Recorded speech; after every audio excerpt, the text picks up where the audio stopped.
Kitchen. இன்னைக்கு நம்ம கிச்சனில் என்ன பார்க்க போகிறோம் அப்படின்னா ஹோட்டல் ஸ்டைல் புதினா சட்னி எப்படி பண்ணுறதுன்னு பார்க்கலாம். ரொம்ப சிம்பிள் தான். இது வந்து தோசை, இட்லி, ரவா தோசை எல்லாத்துக்குமே சூப்பராக இருக்கும். இதை நீங்கள் ஒரு தடவை ட்ரை பண்ணி பாருங்கள்.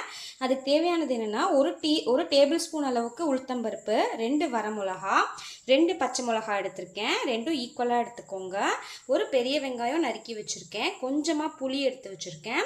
ஒரு ஹேண்ட் ஃபுல்லாக புதினா எடுத்து அலம்பி எடுத்து வச்சுருக்கேன். கொத்தமல்லி வந்து சும்மா ஒரு அரை கைப்பிடி வந்து எடுத்து வச்சுருக்கேன்.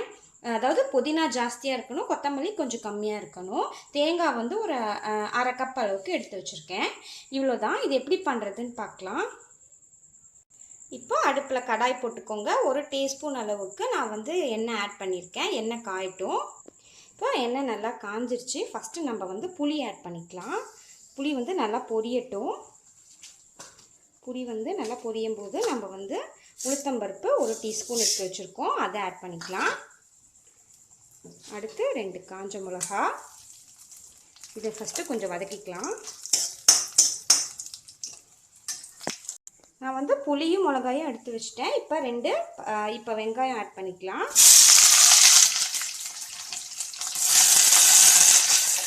வெங்காயம், பச்சை மிளகா ரெண்டையும் ஆட் பண்ணி வதக்கிக்கலாம். வெங்காயம் கொஞ்சமாக வதங்கினா போதும். அடுத்து நம்ம வந்து புதினாவும் கொத்தமல்லியும் ஆட் பண்ணலாம். இது கொஞ்சம் வதங்கட்டும். வெங்காயம் வதங்கும் போதே உப்பு ஆட் பண்ணிக்கலாம். சட்னிக்கு தேவையான அளவு உப்பு ஆட் பண்ணிக்கோங்க. அப்போ வெங்காயம் சீக்கிரமாக வதங்கிடும். அதுக்கு தான். வெங்காயம் ரொம்ப வதங்க தேவையில்லை, இந்த அளவுக்கு வதங்கினா போதும். இப்போ நம்ம வந்து புதினா ஆட் பண்ணிக்கலாம். புதினா, கொத்தமல்லி ரெண்டையுமே ஆட் பண்ணிடலாம். இப்போ இது நல்லா வந்து வதக்கி விட்டுக்கலாம்.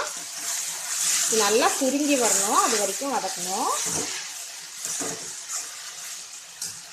பாருங்கள், நம்மளோட புதினா வந்து கொத்தமல்லி எவ்வளோ சுருங்கிடுச்சு. இது இன்னும் 2 நிமிஷம் வதங்கட்டும். இப்போ நல்லா வதங்கிடுச்சு. அடுப்பை ஆஃப் பண்ணிடலாம். ஆஃப் பண்ணிவிட்டு இது நல்லா அரைச்சிட்டு வந்துடலாம்.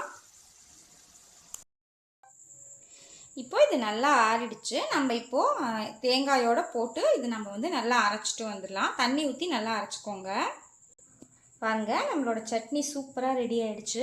இப்போ அடுப்பில் தாளிக்கிற பாண்டி போட்டிருக்கேன். 1 ஸ்பூன் அளவுக்கு எண்ணெய் ஆட் பண்ணியிருக்கேன். எண்ணெய் நல்லா காயிடும். இப்போ எண்ணெய் நல்லா காஞ்சிடுச்சு. ஸோ கடுகு 1 ஸ்பூன் ஆட் பண்ணிக்கலாம். உளுத்தம்பருப்பு 1 ஸ்பூன் ஆட் பண்ணிக்கலாம். இப்போ இது நல்லா பொரியட்டும். இப்போ இது நல்லா பொரிஞ்சிருச்சு. இப்போ நம்ம சட்னியில் ஆட் பண்ணிக்கலாம். நம்மளோட சூப்பரான ஹோட்டல் ஸ்டைல் புதினா சட்னி ரெடி ஆகிடுச்சு. இது நம்ம வந்து ரவா தோசை, இட்லி எல்லாத்துக்கும் நல்லாயிருக்கும். இதை நீங்கள் உங்கள் வீட்டில் ட்ரை பண்ணி பார்த்துட்டு உங்கள் கமெண்ட்ஸை ஷேர் பண்ணுங்கள். தேங்க்யூ.